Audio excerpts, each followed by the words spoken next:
곡성으로 하나님께 영광을 올려드리고 또 함께 예배하는 교우들에게는 다시 오실 주님을 향한 소망을 전해주시는 오교구 성도님들에게 감사드립니다.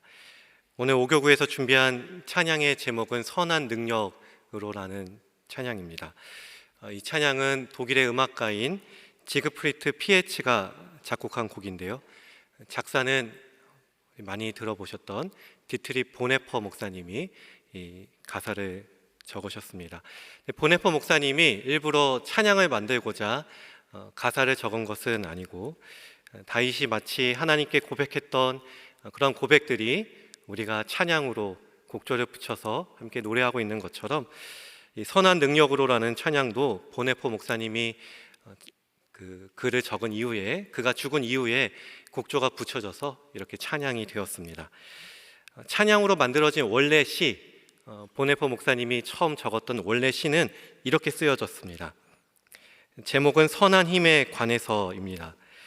선한 힘에 신실하고 조용하게 감싸여 이상하게도 보호받고 위로받으면서 나는 이들의 나날을 친구들과 더불어 살고 그리고 친구들과 더불어 새로운 해로 걸어간다.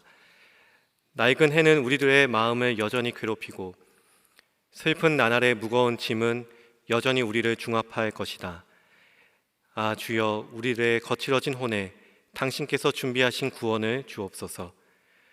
고요함이 이제야 깊이 우리를 둘러쌌을 때 우리들 듣잡구나. 눈에 보이지 않게 우리들의 주위에 퍼져가는 세계의 풍성한 울림을, 당신의 아들들의 높이 부르는 찬미의 노래를, 선한 힘에 이상하게도 보호되어서 우리들은 안심하고 올 것을 기다린다. 하나님은 밤에도 아침에도 그리고 새로운 나날에도 분명코 우리와 함께 계신다. 이런 가사로 적힌 시를 통해서 만들어진 찬양입니다.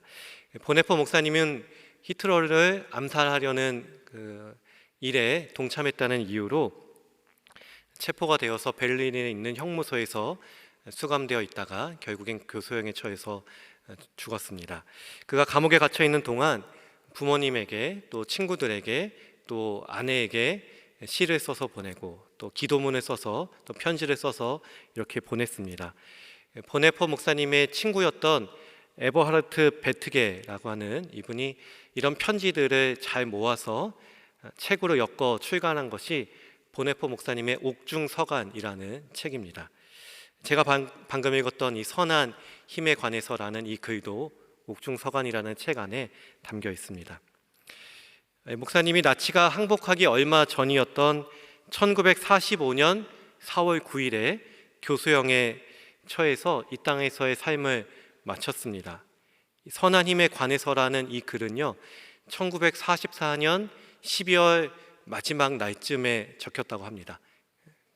보네퍼 목사님이 죽기 바로 한 5개월 전, 4개월 전에 썼던 시입니다. 그가 감옥에 갇혀 죽음을 앞두고 있을 때 적막하고 고요한 그의 감방으로 예수님의 빛이 비치는 것을 그가 느꼈고, 또 이상하게도 자신을 보호하는 것 같은, 안심하게 만드는 그런 선한 힘을 통해서 죽음 앞에 놓였지만 죽음을 두려워하지 않을 수 있었던 것이죠. 하나님께서 언제나 항상 함께 계심을 그가 느꼈던 것입니다. 인류는 1차 세계대전과 2차 세계대전을 통해서 과연 하나님께서 살아계신 게 맞는가, 또 인간은 선한 존재인지 아니면 악한 존재인지를 의심하고 질문하기 시작했습니다. 한없이 착하고 선해 보이던 한 인간이 너무나 고통스러운 악행을 저지르고 살인을 저지르는 이런 모습들을 보면서 인간이란 얼마나 모순적인 존재인가, 얼마나 이중적인 존재인가를 탐구하기 시작했던 것이죠. 예수님의 수제자였던 베드로는 예수님을 따르겠다라고 고백을 하고 또 예수님과 함께 수많은 이적들을 행했지만 예수님이 붙잡히는 그 상황에서 사람들 앞에 베드로는 예수님을 오히려 저주하고 부인했습니다. 다윗은 하나님과 친밀하게 지냈고 하나님의 마음에 합한 사람이라는 이런 하나님의 평가까지 받았지만 여인을 향한 욕정으로 인해 살인까지 저질렀습니다. 비단 지극히 훌륭했던 성경 속의 인물들이 어떻게 넘어졌는지를 살펴보지 않아도 괜찮습니다. 바로 제 자신을 보아도, 제 자신을 조금만 객관적으로 바라보면 내가 얼마나 이중적이고 내가 얼마나 모순적인 존재라는 것을 깨달을 수 있는 것이죠. 나는 어떤 사람입니까? 나는 스스로 법이 없어도 충분하다, 괜찮다고 말하지만 내가 차량 신호를 어기거나 또는 쓰레기를 거리에 걷다가 버리는 일에 있어서는 굉장히 관대해지는 그런 나이지 않습니까? 내가 다른 사람에게는 참 따뜻하고 인자한 사람인 것 같지만 집에 들어가면 이성을 잃고 분노할 때가 있는 것이죠. 나는 하나님을 너무나 사랑한다라고 고백을 하지만 또 하나님께 정말 내 자신을 드린 만큼 사랑하는 것은 또 아닌 것이 우리들의 이중적인 모습입니다. 이처럼 인간에게는 결함들이 있고 또 모순적이고 이중적입니다.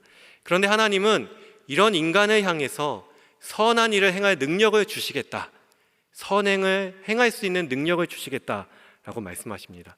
정말 이상하죠? 오늘 본문 디모데후서 3장 16절 17절 말씀을 같이 한번 읽어보겠습니다. 모든 성경은 하나님의 감동으로 된 것으로 교훈과 책망과 바르게 함과 의로 교육하기에 유익하니 이는 하나님의 사람으로 온전하게 하며 모든 선한 일을 행할 능력을 갖추게 하려 함이라. 아멘. 디모데후서는 우리가 잘 알고 있는 것처럼 사도 바울이 그의 사랑하는 믿음의 아들이었던 디모데에게 두 번째로 보냈던 그의 서신입니다. 바울은 디모데에게 편지를 보낸 뒤에 얼마 지나지 않아서 로마에서 순교를 당합니다. 바울이 예수 그리스도께 받은 사명을 따라서 선한 싸움을 싸우고 그가 달려갈 길, 하나님께 받은 사명을 다 마치는 그렇게 믿음을 지킬 수 있었던 이유는 말씀의 능력으로 그가 행했기 때문입니다. 성경은 우리가 이 능력이 없이는, 말씀이 주시는 능력이 없이는 선한 일을 행할 수 없다라고 말씀합니다. 선행은 다시 말해서 사람의 생각이나 사람이 좋아 보이는 일, 사람의 어떤 기준에 따라서, 교훈에 따라서 이어지는 행동이 아닌 것이죠. 성경이 말씀하는 선행은 오직 하나님의 영광을 위한 것, 예수 그리스도를 믿음으로 고백하는 이들을 통해서 이루어지는 일을 가리킵니다. 다시 말해 능력이 없이는 선행을 할 수 없다는 것은 우리가 예수 그리스도를 믿는 이 믿음이 없이는, 예수님을 믿어서 우리에게 주시는 공로, 예수님의 의로움 없이는 하나님을 기쁘시게 하는 선한 일을 하나도 할 수 없다는 말씀이죠. 히브리서 11장 6절은 믿음이 없이는 하나님을 기쁘시게 할 수 없다라고 말씀합니다. 우리가 믿음이 없이는 하나님을 사랑할 수 없고 이웃을 향한 사랑도 행하지 못할 것입니다. 믿음은 우리가 하나님께 영광을 올려드리는 삶을 살도록 만드는 가장 중요한 열쇠라는 것이죠. 그렇다면 여러분, 믿음이 무엇이고 또 믿음을 따라 행한다는 것은 우리가 무엇을 행하는 것, 믿는다는 것은 우리가 무엇을 믿는다는 것을 의미하겠습니까? 믿음은 그리스도 안에서 우리의 옛사람을 죽이는 것이고 예수님께서 주신 생명으로 사는 것을 의미합니다. 또 믿음은 그동안 내가 입고 지내던 죄의 옷을 벗고 의로우신 예수님의 옷을 대신 입는 것이 바로 믿음입니다. 또 믿음은 바라는 것들의 실상이고 보이지 않는 것들의 증거입니다. 믿음을 갖는다면, 우리 가운데 믿음이 있다면 아직 보이지는 않지만 하나님께서 반드시 이루실 일들을 소망하는 것, 소망할 수 있는 것, 이것이 믿음입니다. 또 믿음은 볼 수 없는 것을 볼 수 있게 하는 것, 이것이 믿음입니다. 여러분, 우리가 믿음이 있다라고 말하고 내가 믿는 사람이라고 말한다면 다른 사람이 보지 못하는 것을 볼 수 있다는 의미입니다. 다른 사람이 보지 못하는 이 세상의 질서, 이 세상이 어떤 폭력적인 힘의 질서로 이 땅에서 운행되고 있는지를 우리가 볼 수 있는 눈을 갖는 것, 이것이 믿음인 것이죠. 그러나 그럼에도 하나님께서 이 세상을 구원하시기 위해 예수님을 보내셨고 예수님이 그 폭력적인 힘의 역사로 말미암아 십자가에 달려 죽으셨지만 그러나 하나님을 통해서 다시 부활하셔서 사망의 권세를 이기신 것을 볼 수 있는 것, 이것이 바로 믿음입니다.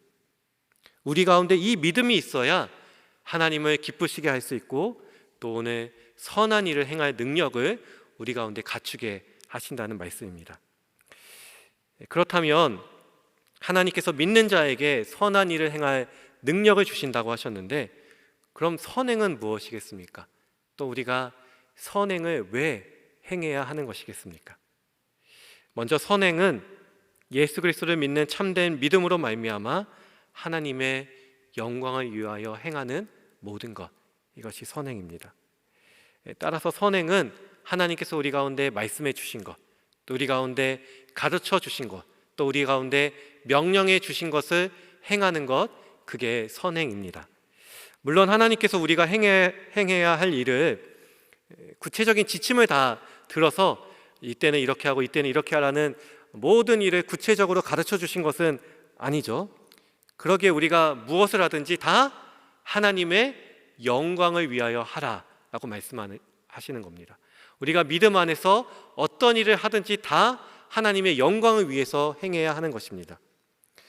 칼빈은 이런 말을 했습니다. 믿는 자들이 행함을 행할 때, 선행을 행할 때 아무리 결함이 있을지라도 그 행위들은 예수님의 의로우신 중재를 통해 하나님께서 기뻐하실 만한 것이 된다라고 말했습니다.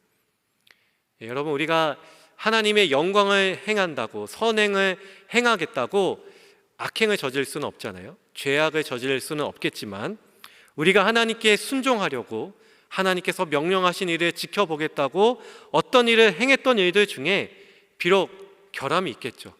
비록 다른 이들에게 폐를 끼치게 되고 다른 이들에게 어쩔 수 없이 상함을 끼치게 되는 이런 비록 결함이 있을지라도 예수님은 그 일을 통해서 하나님의 영광이 되도록 변화시켜 주신다는 것입니다. 따라서 우리가 어떤 봉사하는 일을 하고 또 구제하는 일에 앞장서 나가서 일을 하고 또 다른 사람을 섬기는 일을 결정할 때, 내가 이 일을 섬기겠다고 결정할 때 내가 완벽하게 자격을 갖춰야만 할 수 있다라고 생각하지 않아도 괜찮습니다. 선행은 구원받은 사람이 예수 그리스도의 의로 말미암아, 주님이 주시는 의로움으로 말미암아 행하는 것이지 나의 의로 행할 수 있는 것이 결코 아니기 때문입니다. 또 선행은 이런 것입니다. 사람들의 관심이나 사람들의 인기와는 아무 상관없는 일이 선행입니다. 예수님은 당시 사회에서 차별받고 멸시받는 사람들을 향해 찾아가셨고 그들에게 손을 내미셨고 그들의 손을 잡아 이끌어 주셨습니다. 예수님은 죄인들과 교제하시고 사람들이 당시 사회에서 격리되었던, 사회에서 멀리 했었던 사람들과 함께 친구가 되어주시고 그들과 함께 하셨습니다.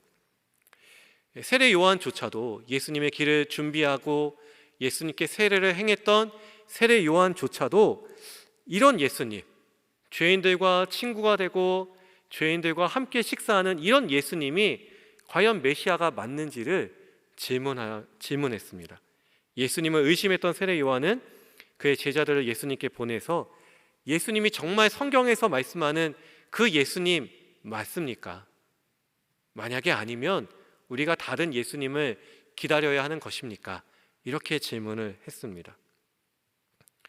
그런 요한의 제자들에게 예수님이 어떻게 대답하십니까?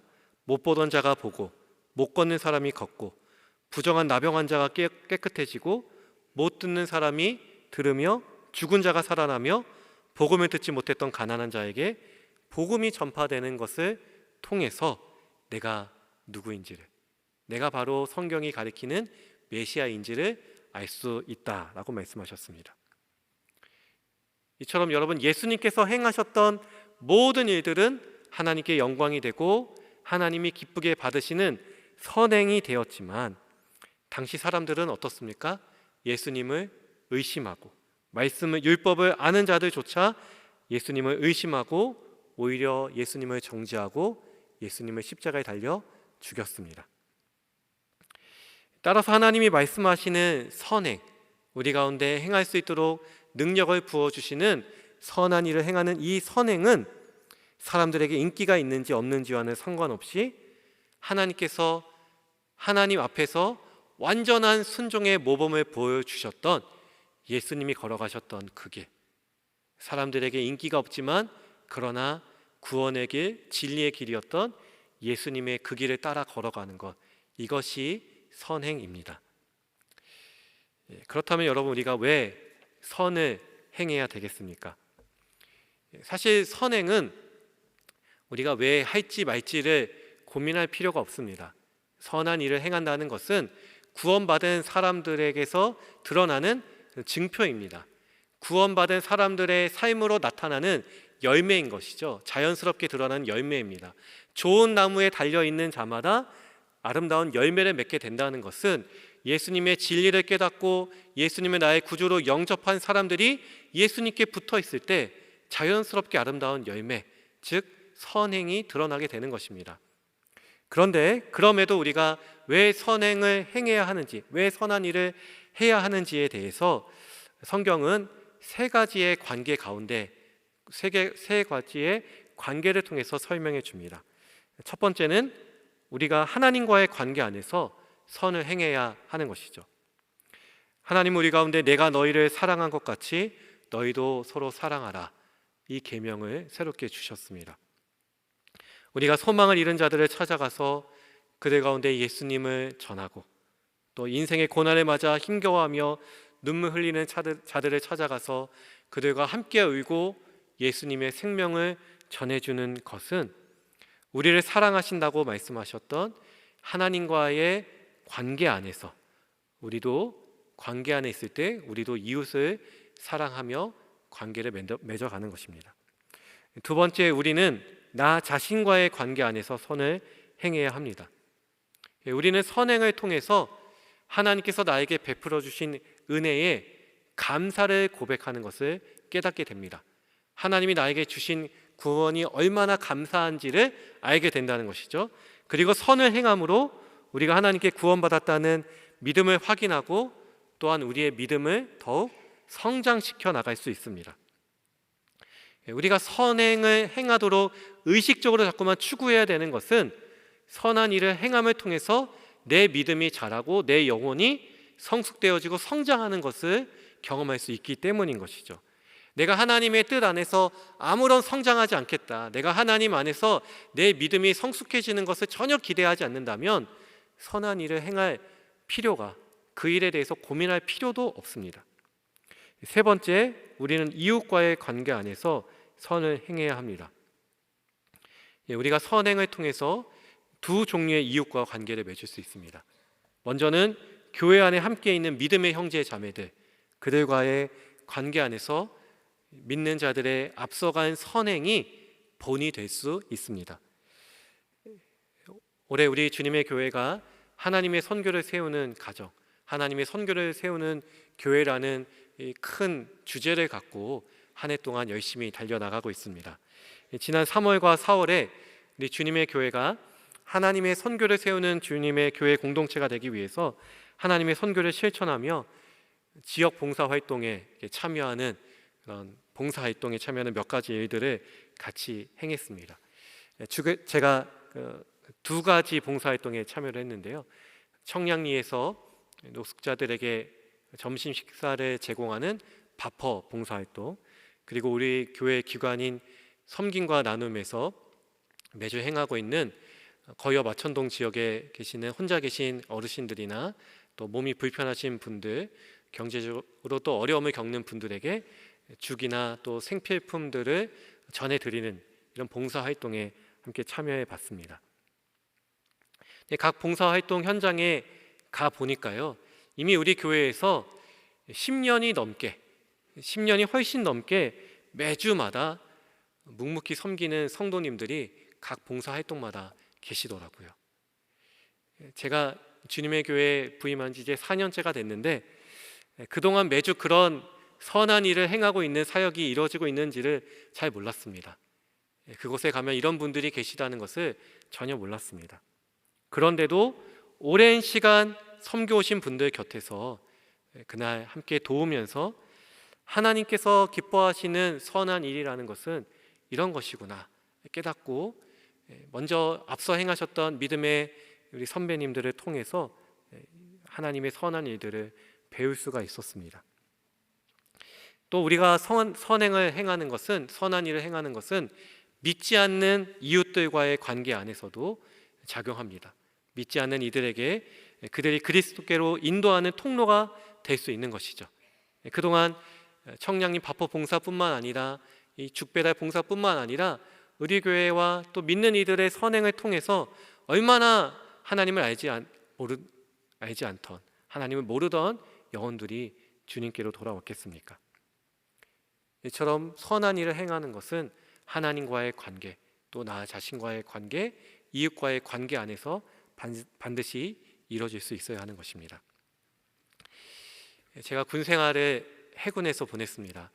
설교 시간에 군대 얘기를 하려는 것은 아니고요. 해군 훈련소는 경남 진해에 있는데요. 제가 이제 군에 입대를 하고 진해에서 해군 훈련소에서 훈련을 받고 있을 때 훈련 중에 조교를 통해서 한 가지 이제 소식을 들었습니다. 우리보다 몇 달, 한 두세 달 먼저 입대한 한 이등병이 해군 함정에서 이제 근무를 하고 있었는데 배에서 있었던 상위 병사가 구타를 행해서 이 이등병 병사가 결국엔 사망했다는 소식을 훈련소에서 전해 들었습니다. 20대 초반의 젊은 청년이잖아요. 근데 군에서 다른 사병에게 파이프로 머리를 맞아서 죽었다는 이 어처구니 없는 소식을 참 듣고 마음이 참 좋지 않았습니다. 근데 그냥 훈련병의 입장에서 제가 그냥 그 사실을 금세 잊고 그냥 급급하게 제 군 생활에 임했습니다. 다만 제가 그 사건에 대해서 이렇게 기억을 했었던 것은 그때 그 죽은 젊은 청년이 서울대학교 천문학과 학생이라는 그 이야기 그거 하나를 기억하고 있었습니다. 근데 얼마 전에 우리 하나님의 선교를 우리가 함께 준비하면서 하나님의 선교를 열심히 하고 있는 그런 교회들을 같이 이렇게 찾아보던 중에 교회를 검색하다가 우연히 서울제일교회라는 이 교회를 알게 되고 홈페이지에서 서울제일교회의 여러 사역들을 이렇게 찾아보다가 이 1999년에 사망했었던 젊은 청년이 서울제일교회의 청년이었다라는 사실을 알게 되었습니다. 그 청년이 1999년 3월 10일에 사망을 했는데요. 서울제일교회에서 유치부 때부터 교회를 다니기 시작해서 청년부까지 믿음 생활을 참 잘하다가 그러다가 군에 입대했던 청년이라는 것을 알게 되었습니다. 이 형제 이름이 최의건 형제입니다. 최의건. 지금은 대전 현충원 묘역에 장사되어 있습니다. 최의건 형제가 사고가 있기 사흘 전에 그의 어머니께 이런 편지를 보냈다고 합니다. 어머니, 제 이름을 의건으로 지어주셔서 정말 고맙습니다. 의를 세우기 위해 이제 강해지겠습니다. 최의건 형제가 군대에서 일어나는 그런 폭력에 반대하고 하나님의 정의를 세우는 과정에서 사고를 당했던 것이죠. 여러분, 예수님은 우리가 예수님의 이름으로 복음을 전하다 대적하는 자들을 만나게 될 것이라고 말씀하셨습니다. 복음으로 인해 수많은 대적들을 만났던 사도 바울 역시 믿음의 형제들을 향해서 선을 행하다가 낙심하지 말라고 가르쳐 줬습니다. 이처럼 우리가 선을 행하려면 주님을 믿는 굳건한 믿음과 단호한 결의와 용기가 우리 가운데 필요합니다. 예수님께서 사람들의 비난에도 물러서지 않고 세리와 죄인들과 병자들을 찾아가 그들을 살리셨던 것처럼, 또 바울이 여러 차례 매맞음을 당하면서도 그리스도의 복음을 전했던 것처럼 용기를 갖고 선을 행하라는 이 사명의 자리에 우리가 나아가야 합니다. 마지막으로 최의건 형제의 일기 중에 한 부분을 여러분들과 함께 나누고 싶습니다.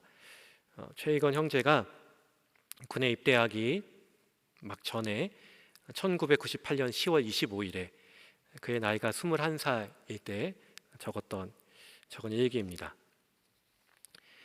나는 죽음 이전에 지금 나에게 맡겨진 사명을 찾아야 한다.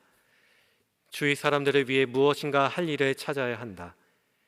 예수가 살았던 공생애의 삶처럼 어려운 일도 서슴없이 찾아야 한다. 하지만 내 신앙은 미약하고 언젠가 베드로처럼 예수를 모른다고 말하는 약한 모습도 보일 것이다. 예수 자신은 죽음으로써 우리에게 쓰어진 죄를 대속했고 우리가 그를 따른다면 그것은 그와 함께 그가 한 일을 우리도 해야 한다는 것을 말한다. 그런 일의 끝에서 우리는 죽음을 맞이할 수도 있지만 예수를 따름으로 곧 죽어도 부활하신 기쁨의 예수를 따르는 것이기에 우리는 지금 우리에게 주어진 일을 어렵더라도 기쁘게 감내할 용기를 얻는다. 서로 명예도 없고 아무것도 없는 죽음이라도 우리가 예수를 따랐다면 그것으로 우리는 우리에게 주어진 사명을 다한 것이다. 사랑하는 주님의 교회 성도 여러분, 우리가 하나님 앞에서 어떤 선한 일을 행한들 우리가 그것을 자랑할 수도 없고 선행을 통해서 어떤 공로도 기대할 수는 없습니다. 그러나 우리가 하나님이 베푸시는 사랑에 힘입어서 주님께서 행하셨던 선한 일을 행한다면 그것으로 하나님께서 영광을 받으시고 그것으로 우리의 영혼이 더 성장하고 그것으로 이웃에게 영원한 생명을 전하는 일이 될 것입니다. 우리를 앞서 가셔서 십자가의 죽음으로 이 땅의 모든 불의를 이기신 예수 그리스도를 우리가 함께 기억합시다. 그리고 부활하셔서 죽음도 이길 수 없는 사랑을 보여주신 예수 그리스도에 따라 우리도 다시금 다짐합시다. 주님만을 의지하며 선한 일을 행하다 주님께서 다시 오실 영광의 새날을 맞이하겠다고 말입니다. 함께 기도하겠습니다. 하나님 아버지, 죄를 사랑하고 악행을 일삼던 우리를 예수 그리스도의 대속의 은혜로 구원하여 주시고 예수님을 따라 선한 일을 행하도록 불러주심에 감사합니다. 우리는 그저 주님께서 맡기신 일에 순종하며 주님 앞에 자랑할 것 하나 없는 무익한 종에 불과하지만 우리의 선행을 통해 하나님께서 영광 받으시고 우리의 영혼의 키가 자라나고 이웃에게 복음을 전하게 하심을 감사합니다. 선을 행하다가 대적을 만나 비록 절망에 처할지라도 낙심하지 않게 하시고 끝까지 주님의 길을 걸어가다가 주님 다시 오실 영광의 새날을 맞이하게 하여 주옵소서. 그날에 우리 믿음의 성도들이 모두가 함께 다시 만나 함께 승리의 찬양을 하나님께 불려드리기를 간절히 소망하며 예수 그리스도의 이름으로 기도드립니다. 아멘.